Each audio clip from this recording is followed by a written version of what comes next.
هر زمان حس میکنی که در جهنم مانده ای؟ فکر کن با خود کجا قلبی کی را سوزانده ای؟ سیر کن یادت بیاید لحظه ای که با غرور میزدی لبخند بر خون دلی درمانده ای. سلام بیننده های عزیز، بگذار همیشه صحتمند و سربلند باشید. تحفه‌ای که در دست ما میبینید با فکر شما چی است؟ ما از تحفه خبر داریم اما از داخلش نه. دوست به ما زنگ زد گفت اومه جان تحفه آماده کردم، میخواهم با واسطه شما به دست پدر رسانم. از خود فدراسیون روسیه تحفه روان کرده است. خب ما یک جا میبینیم که از این قدر راه دور چی تحفه باشد که برای پدر روان کرده است. پدر اسایی است که ما و شما در او تکیه میکنیم. به قدر پدر و مادر در زندگی باید رسید. بسیاری از جوانها را ببینیم بعد سر پدر بعد داد و فریاد میکشند، میگویند پدر با رفتنت افسوس جهان ماتم سرایم شد، مکان زندگانیم جهانی غصه هایم شد، تو بودی خوشی عمرم کنون تنها شدم افسوس، کجای هستی عمرم پر از غم ها شدم افسوس.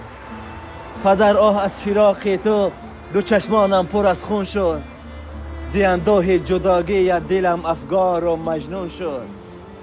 پدر روشنگری راه و عصای در برم بودی، کنون نستی کناری من تو تاج بر سرم بودی.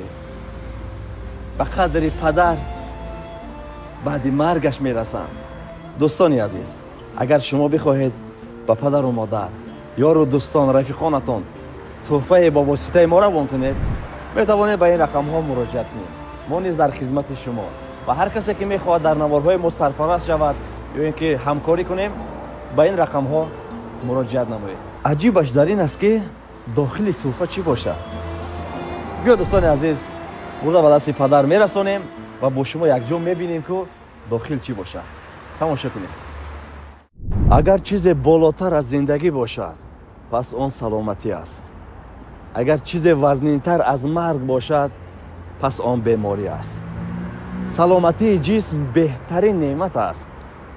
خب شما را توصیه میتیم با شرکت شفا فرما داروهای گیاهی برای فربهی، خرابی، ریش، موی سر، پروستاتا، گیماروی، گرده، معده، خنکی، نور چشم، ایمونیتت و قوت کردن مردها، ورزشگران و برای تمام دردها تحویل یعنی دستافکه به تمام شهرهای روسیه. اگر شما از نام ما یعنی صدای امید دارو خریداری نمایید، هجوما در شهر مسکو رایگان یعنی به مبلغ گرفته می شود.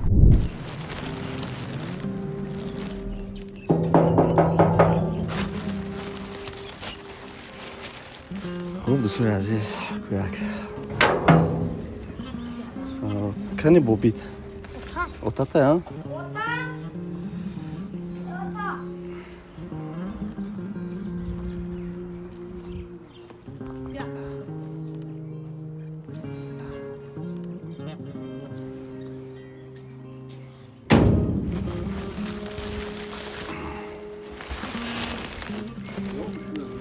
بیا سلام علیکم. چطور جان؟ سلامتی خوبه؟ همه سازه. پدر همیشه یک آرزو میکرد. فرزند برای عملی گرداندن آرزوی پدر همیشه تلاش میکرد. خوشا به حال آن فرزندی که شریک آرزوهای پدر است. سید مؤمن فرزند حکمت الله طول 8 سال می شود که در مهاجرت مهنتی قرار دارد. برای قلب پدر را شاد کردن تحفه گرفت و خواست به واسطه ما به پدر رساند. امیره ما در روان کردن خواستن که در شما رسونیم. کی روی کرد؟ نمیدونم امیره کی روی کرد. چیه؟ زنگ دادن نمیدونم چیزی هست. امیره خواستن که در خدمت ما شما هستین. خود فدراسیون روسیه رو اومده. اگه حکمت الله شما هستین. امیره خواستن که بیارم به شما رسونم در پیشم هویش کنین ببینم. باورش کنین. اول هویش کنین. نه همینجا هویش کنین ببینم شما.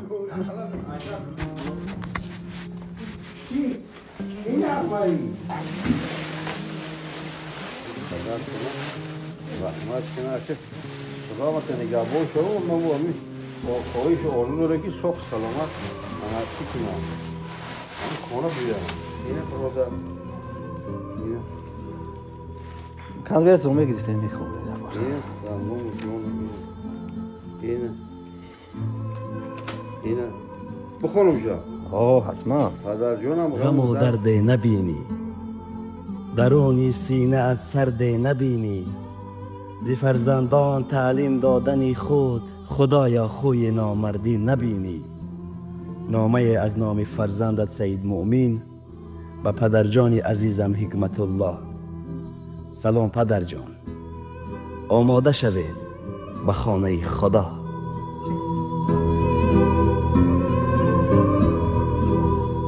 چی گفتن داریم با فرزندتان؟ هیچ خدا 100 ساله جا اونجا درست کنه ساختی همین موری کو دیگه بود در 60 64 برو انا خدمت فرزندو شد. چی خوش داریم میخواین که فرزند برگرده بیاید؟ بیایم ما خواهش داریم که بیای و خیلی به چانس باشید در اونجا هر باری که تلفن میگه لحظه و زمانی که کدام ساعت و کدام روز تلفن میگن التماس میکنیم خواهش میکنیم که بیاین با زندگیشون بسیار در خونه دوام بدن اگه در اون مملکت تو چند بیسی سیان وطن است البته وطن کارش دیگه خونه دیگه پیزن فرزند دیگه زندگی با هم با کارش دیگه.